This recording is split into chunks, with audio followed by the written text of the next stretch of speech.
This is gonna be a very good video. This is better because we watched this one on fucking mute. Don't want to talk about it. We watched that one on mute, bro. It was super duper sad because it was the biggest nostalgia. Oh, it was so fun. It was such a good watch. So now he actually has one, and we're not on mute. We've checked. We're not mute. Bad, bad, bad. It's why the 2000 games look like that. I hope he doesn't trash Sonic. What is it's Sonic 06, right? Game was set on a tropical island. Let's just not Why talk was about that? it. If you had remember when almost every game was set on a tropical island? Why was that? If you had a Because the 12 story rule, there's only 12 stories that could be told. That's why. That was one of the 12 stories, buddy. I've already answered his question. In the 2000s, you'd be familiar with Far Cry, Super Mario Sunshine, and Final Fantasy X. There's actually a surprising reason let's be completely honest. What does the world look like? Where people go on vacations? Where people go to the beach? People go to the beach. Why do video games look like a vacation? Because that's where people go to vacation. It's not as hard. You got like whenever you make a fully exploration video game, you got volcano levels, you got beach levels, you got island levels, you got desert. Like how geographically unique is the earth? Let's just be honest with ourselves. And once you think about that, you've thought for about 5 minutes, you got about 12 ideas, and then you say, why do we keep getting 12 I don't know. Why doesn't the earth look different? Get the fuck out of here. I want to ask you these dumbass questions. We'll come back to that later. At the time, maybe you were PS2 pilled, or found truth on the first sacred ring of Halo. You might also remember said, why does every fantasy MMORPG look the same? Or a completely because that's what fantasy looks like. If you can hear either of these images, you might know what I'm getting at. The point is, games in the 2000s didn't just feel different, they looked different. And yes, this goes a lot deeper than graphical limitations. We got some of the most iconic character designs, weapons, settings, and also some of the worst. Anyway, grab some low poly snacks and put on aquatic ambience because we're about to go way back to try and find out why. Low poly. Yeah, you couldn't do too much because it blow up the goddamn... I'm sure you've seen these low poly PS2 filters floating around online. Oh, they're made to emulate the look of games like Resident Evil 4, Kingdom Hearts, and Grand Theft Auto. While this might seem like just another trend, there's a big reason people are still so obsessed with this look. So why are objectively because it's nostalgic, that's why. First, we've got to understand why games look like this in the first place. Again. Time to talk triangles.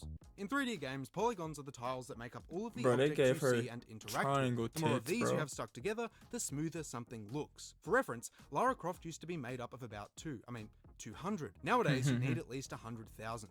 More polygons also equals more detail. It's largely why food no longer looks like a handful of pixels, being far more complex and realistic. With that being said, comment which one of these looks more delicious. Anyway, it wasn't as simple as slapping more polygons together. In the 2000s, consoles and hardware weren't able to process that many at once. Imagine trying to play Red Dead Redemption 2 on a PlayStation 2. It's just not happening. Instead, they had to get creative with what they had, and every polygon... Maybe I shouldn't drink caffeine. This is one of the issues about actually... this is the curse of knowledge. Some of these videos aren't fun to react to because you're like, oh, we actually know the answer. Limitations. Which, this is essentially what it is. Like, we'll look at the tropics, low poly, edgy era, I don't know what fruity girl era is. LAN parties, online worlds, MMOs. Limitations, essentially. Like, a Fortnite was literally impossible because there's too many polys. Like, literally. The same reason why co-op or same screen, not multiverses, Dragon Ball Sparkling was not even an idea is the same reason all of these games are like that. Uncounted. They were making worlds with now that we've said all this, let's turn our brains slightly off restrictions. Artists would use a couple interesting techniques. And go most back iconic in time. of these is cell shading. This kind of replicates the feel of hand-drawn comic book style artwork and can be seen in games like Jet Set Radio and The Legend of Zelda. Jet Set Radio. Oh, Wind Waker. That was. I remember this game so vividly, only for the fact that I couldn't beat it because I was like 6 maybe, and I had like a GameCube with like 0 save cartridges because like my little brother that was like a toddler at the time pulled them out of the GameCube randomly. I probably wasn't watching them really, playing probably like DS or watching TV, and he put it in the sound speaker. He put it in the speaker, and for some reason, it barely fit, and the speaker had like this weird. If I could like create, it's like a rectangle, but like with a hole in it. But for some reason, instead of like it being like blocked off, you could put it in the hole and it could like go back out. So it was stuck in between the hole in the other part of the wall. And essentially, I was too dumb as a child to like shake it out. Either because I was too dumb or it barely fit in the fucking first place. So like I lost those save cartridges, not knowing that save cartridges are like fucking $5. I think in today's economy. So back then they were probably like $2 fucking. So it's one of those memories that in hindsight it's like, how the hell you let that happen? But like now with this knowledge, like it will it's kind of live in my core memories for the rest of life until like forever, and I'll tell this story forever. But like that could never happen with my information now. Could You just add buy another one. personality to their world and its inhabitants. Then we got while digital still storage staying now, within so it's any like technical you took the memory cartridge out. Well, I mean, in the Nintendo Switch, that could still happen. Oh my, let's stop. Knock on wood. I can only imagine. limitations. Jet Set Radio from the year 2000 is regarded as being the first game to utilize this technique on a large scale. It actually won several awards for this. Oh, I didn't know that. Vibrant and unique world design. Hey. Unsurprisingly, nostalgia isn't the only reason that I do people keep fell in seeing love with mods when people are like low-quality Gogeta games. and I like believe a lot Sonic of and their stuff charm going is in their crazy. simplicity. While environments like this are less detailed, We need that and Skate less 4, full, bro. they can make gameplay more engaging for a very simple reason. And that is, our brains love to fill in the gaps. When we encounter a low-poly environment, we instinctively use our imagination to add the missing details. It's similar to when you have, say, a silent player. You'll be having the character, and best you start / worst projecting your fever own dreams thoughts or ever because of personality that. onto them. This process lets us engage with the world on a deeper, more personal level. So, just like developers, low-poly simplicity does invite our creativity. It's partly why people remember childhood games as being much more detailed than they actually were. Less complex environments also means that elements like gameplay, story, and character take center stage. And if you're only enough to working look with at. a few thousand polygons, your protagonist has to have very distinct features. Or, think about Link's hat, Master Chief's yeah, that helmet, hat, or bro. Mario's moustache. Most of Oh, these shit, started I as don't even only have a my few pixels, goddamn- but it's have in the retained their bathroom, my iconic tunic. look all the way up Hey. until today. Oh, Personally, God. as graphics have advanced, Link? I think we've lost a lot of the charm Concourse that shut made these down early after- characters yeah, so bro. recognizable. Back then, bold and exaggerated features were necessary, giving them a timeless, instantly recognizable appeal. This, and the continued interest in low-poly aesthetics, shows that sometimes Hold up. less is You more. kind of going crazy. They're tropes. This that's Kingdom From the Hearts? crystalline waters of Spira to the beaches of the Emerald Coast, so many games Spira used to or take place Sparrow? in the tropics. There's been Spyro? some pretty I don't interesting even know, theories bro. as to why this was, but let's go over a couple of examples first. Final Fantasy X was released in 2001. Oh, that's fine. Oh, that's It's Final focused on Yuna Fantasy exploring the 10? world of Spira. This consisted of various tropical islands with forests. Well, video game. Nigga, we're only on 17, right? Ain't no way. Temples and an endless expanse of You got more sea. iPhones Locations than felt calm and serene. Well, having a iPhones come out once a refreshing year. and Let's mystical stop. Feel. For many people, this is the best setting in the franchise. It looks vastly different to titles like Final Fantasy VII and the cancelled Final Fantasy Versus, which showcased a darker, grungier tone. Moving on, 2002's Super Mario Sunshine exemplifies this tropical beach obsession. Taking place on Isle Delfino, it came complete with lush green hills, palm trees, and Gelato Beach. Unsurprisingly, Hey. water-based mechanics made up a sizable portion of the gameplay, There with you go. lily pad levels and Flood, a water-propelled jetpack. Regardless, the game wasn't without its controversies. It moved away from the traditional use of multiple biomes and worlds being only a single location. While the different levels did keep things interesting, Island. people still found the transition weird and the gameplay kind of repetitive. Still, this is the minority and it's even recently been remastered. Yeah, I was gonna say you played a Mario game and said the core gameplay loop was boring. Nigga, walk with a Mario game. You either love them or you hate them. That's like the stupidest take ever. Like 2D Mario's boring by that by that context. You just go right. You jump and go right. Literally, you just jump and go right. Sometimes you go left, but you just jump and go right.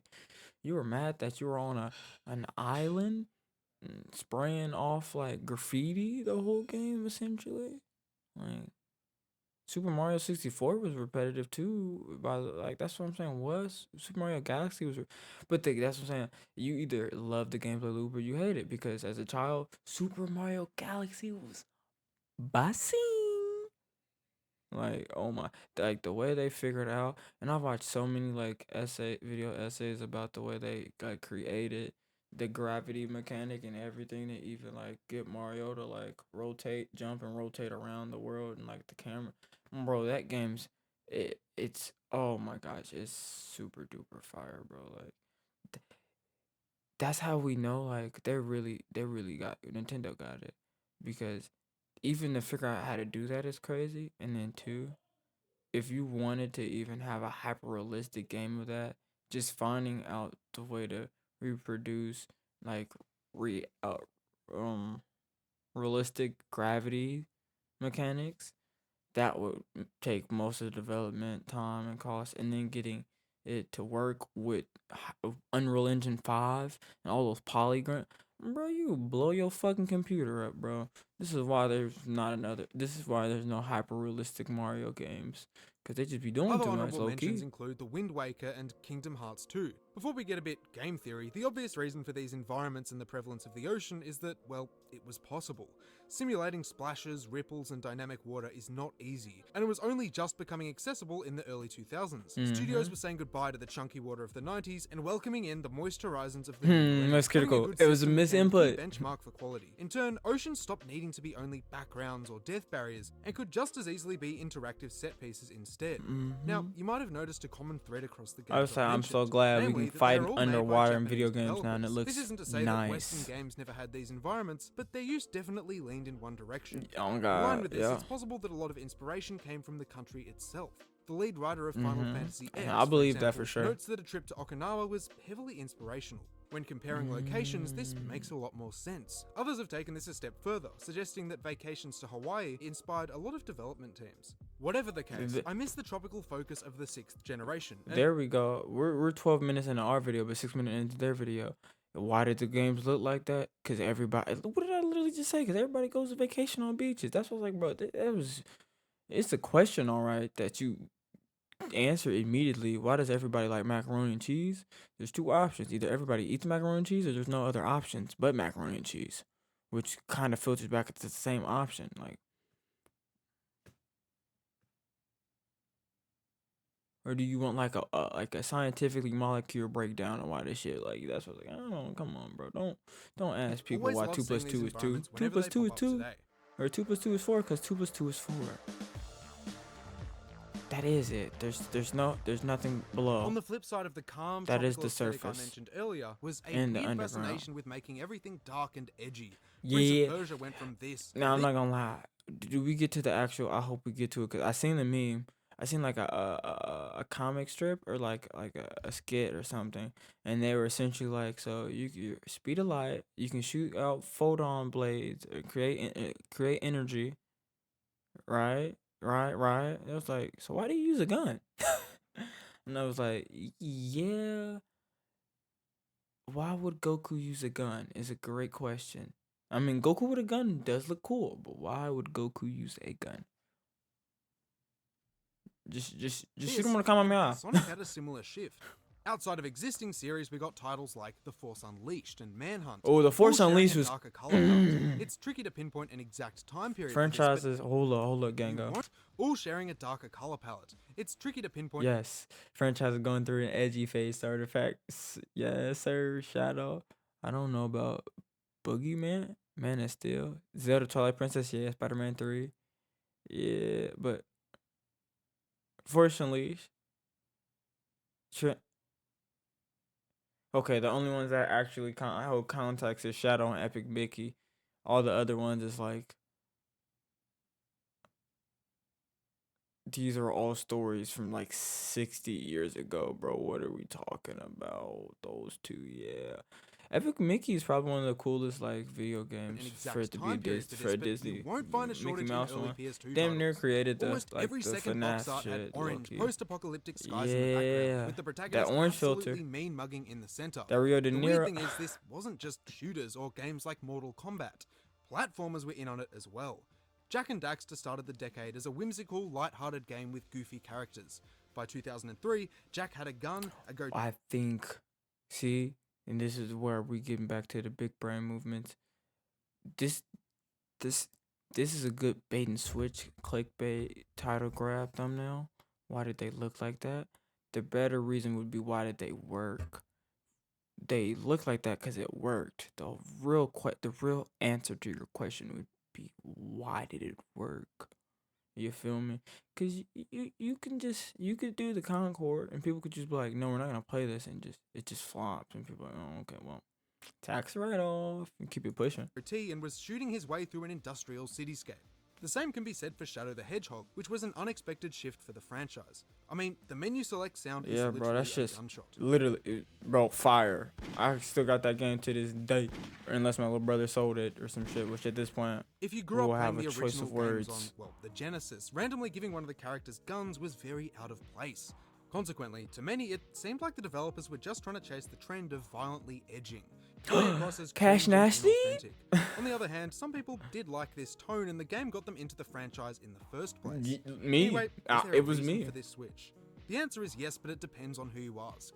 Some people because that was in futurism and excitement for the You're year welcome. 2000. We can turn Certain the video events off now. transpired at the start of the decade that stifled any optimism for the future, which definitely influenced the atmosphere of film and media at the time. Others suggest that the gaming industry was trying to come across as more mature. Games weren't just for kids. GTA. The people who grew up playing on these consoles were becoming teenagers and adults. They were trying to grow with the audience. To provide edgier content that looked cooler and took itself more seriously. This proved to be viable. Or grow with their audience. In the fact that an M-rated shooter shipped as Xbox's launch title. Before we dive any deeper and things get even weirder, a quick word from today's sponsor. Speaking of navigating digital war.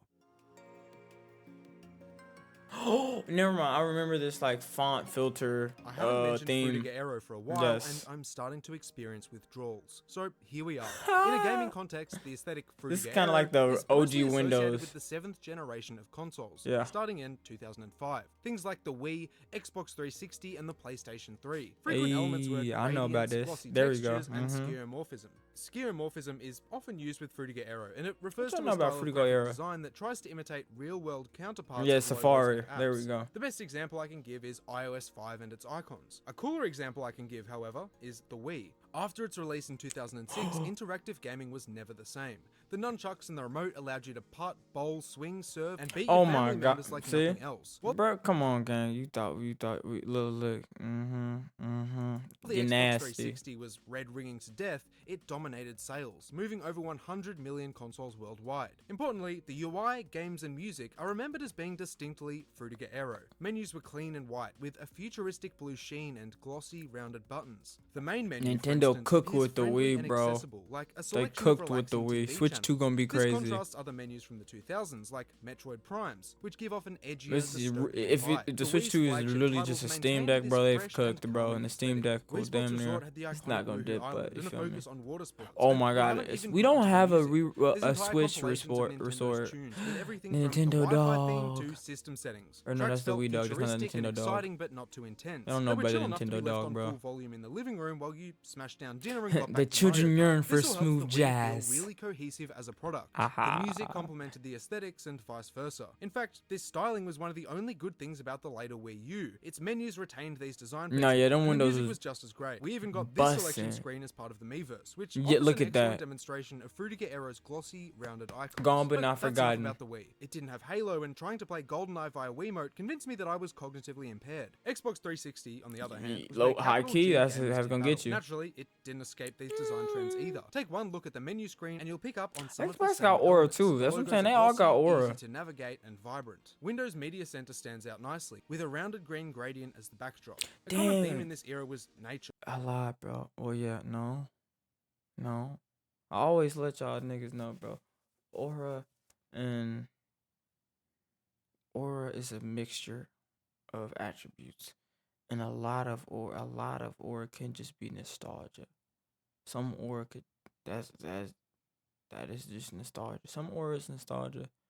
Well, depending on the context of aura. If it's a person, nostalgia could be the aura, or it could just be marketability, or if the person's just attractive or ugly. You feel me? You smell me? Or if they smell good, that smell could be aura too. But I don't even know anymore if like it's aura. Like no, it's aura. I don't know if I'm getting the aura from it just being like nostalgic. Like I remember when I was a little nigga and it was like, "Eee." Interfaces shown I would say it's incorporated not in a bad, so I non-invasive would and definitely give harmonious it way. aura. Take a look at this Kinect's background, for example, with its huge circular skylight and a door opening onto a grassy field. Anytime you can create a character, bro, I'm excited. I'm here and there for it. Is If another we get a example Mario of a game featuring this aesthetic. You can see if we can get a Mario Heroes, like a Sonic Hero or Sonic Forces, or Sonic Heroes, or not Sonic Heroes, what was the game that came out when you could create your character? We get a Mario game where we create our own in office Mario spaces like OC, these, bro. having Oh, grassy I'm floors there and for it. decoration. So, why was this style so popular in games and consoles? Well, it mirrored a much larger movement that extended far beyond gaming. After all, this was WarioWare. around We're the getting a time new of Windows WarioWare, Era, right? the design language used for Windows Vista. Companies were trying to make UI less intimidating by combining it with real-world concepts that people already understood, like nature and film. In theory, a menu like this should be easier to navigate and more inviting. I've got a Yes. lot of videos that go over this in greater depth, so check them out if you like this kind of design. Yeah, we watched it already. Sadly, it was muted. And this is how I know no one watches me, because it was It's a one thing to talk about the 35-minute design of reaction, almost 40-minute reaction, and nobody, not once in the stream, said, "Hey, we can't hear shit but your voice." So that's what I'm saying, bro. That's the themselves, thank you, but Lord, the for y'all community at the niggas. time was just as interesting and a lot different from Why today. that Concord In this fell? image, if you weren't distracted by the guy duct taped to the fucking ceiling, you might Because recognize Overwatch this as doesn't, being the a LAN party. Overwatch LAN or local area network doesn't work parties were anymore. gatherings where people would bring their Unless PCs it's like or Marvel consoles Rivals, to one which location is and just play under nostalgia. the same network. This allowed for a semi-stable multiplayer experience at a time when high-speed internet wasn't widely accessible. Now, while people still host these today, the community is far smaller and more niche. We'll get into why exactly in a moment. Regardless, popular you got choices in the online. 2000s were games like Or Halo rollback CE, and Half-Life everything. 2, and Warcraft 3 Reign of Chaos. These typically offered fast-paced multiplayer modes from PvP to PvE. Or pause for a second. Also, because them niggas is grown with lives.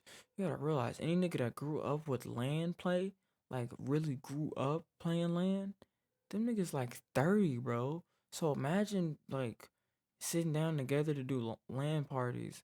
You could just be like, bro, hop on Discord and we create a server, bro. Like, what are we talking about? LAN party? Nigga, we're adults. Here to clarify that these Unless were you're pretty super huge, uber rich, despite bro. not always being an easy undertaking. You'd have to carry your tower, LAN parties monitor, keyboard, and is 15 any packets of tournament Doritos to your mate's is a LAN basement party. just to get things Like a started. Evo. CRT monitors aren't light, which made The things LAN all party. the more difficult. Of course, LAN parties weren't simply small, sweaty gatherings at someone's house. Large-scale events, which have been going on since the 90s, have drawn much larger crowds. I told you. The biggest of these is DreamHack. Like many LAN Oh. parties, it started as a small group of schoolmates. They'd play games together in the basement of their school before transitioning to larger venues as the occasion became more and more popular. By the early 2000s, they were hosting in massive arenas with thousands of attendees. This photo conveys their scale, but fortunately not the smell.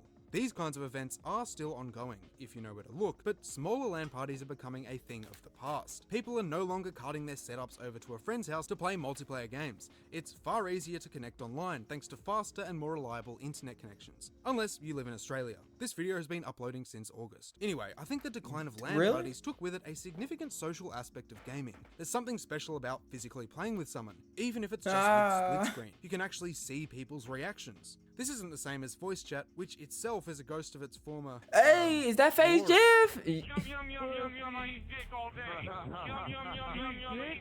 wanna fight? Yes. This is like, that's just funny. Yeah, online worlds, yeah. We've already established that online gaming was in its early stages, but things were rapidly evolving. By the mid-2000s, Pandora's box had been well and truly opened. The competitive scene changed forever, and we got things like voice chat, microtransactions, and their consequences. To understand how this influenced the look and experience of gaming as a whole, it's time to go back. The year is 2002. You've just bought an Xbox from GameSpot, and on the way out you grab one of these. At home you pull out the jankiest mic known to man and a disc giving you access to a strange new subscription, Xbox Live. It might seem pretty insignificant now, but this Live was a services huge are deal so back then. fucking You suddenly had a crazy. gamer tag that was the same across every game, a friends list, voice chat, and the ability to play with people all across the country with a single button. Yes, the initial selection of games wasn't groundbreaking, but this was quick to change. As things started taking off, one series remained the center of attention: Halo. The second game had so much hype around it that it was covered in the news, having a massive midnight release and over 2 million sales before the end of the day. Bungie had absolutely delivered, and you could play it on Xbox Live right out of the box. To no surprise, the multiplayer used these features well. Proximity chat made the game highly social, encouraging interaction with both your teammates and the enemy. This is all but dead today, but the high skill ceiling remained consistent. Halo 2's multiplayer had combos, quick reload, the battle rifle, and sword lunges. If you weren't good, you were in trouble, and people would let you know. Naturally, Halo 2 quickly became a staple in Major League Gaming, being the focus of tournaments in the early 2000s. It goes without saying, but Halo heavily propelled the growth of esports and earned its position in the mainstream. Over on PC, things were changing as well, and another game genre was rising through the ranks. I couldn't not mention them, so we finally arrived at MMOs. Two names come to mind: RuneScape and, of course, World of Kung Fu. World of Warcraft dropped in 2004. It wasn't the first of its kind, but it was easily the biggest. Players flocked to Azeroth from all over the globe, peaking at 12 million during Wrath of the Lich King. It had a vast open world, engaging quest system, and robust social features. Guilds and raids, for example, fostered a sense of community that incentivized players to talk about the game and keep coming back. Going further, it created one of the earliest viral videos. Alright, chums up. Ready, guys? Let's do this. Leroy Jenkins! Yeah, what y'all know about Coming Jenkins? in 2005, this short clip sits Wow. over 24 million views, and that's on a re-upload. Surprisingly, this was actually faked, and you can find outtakes online. do this. Leroy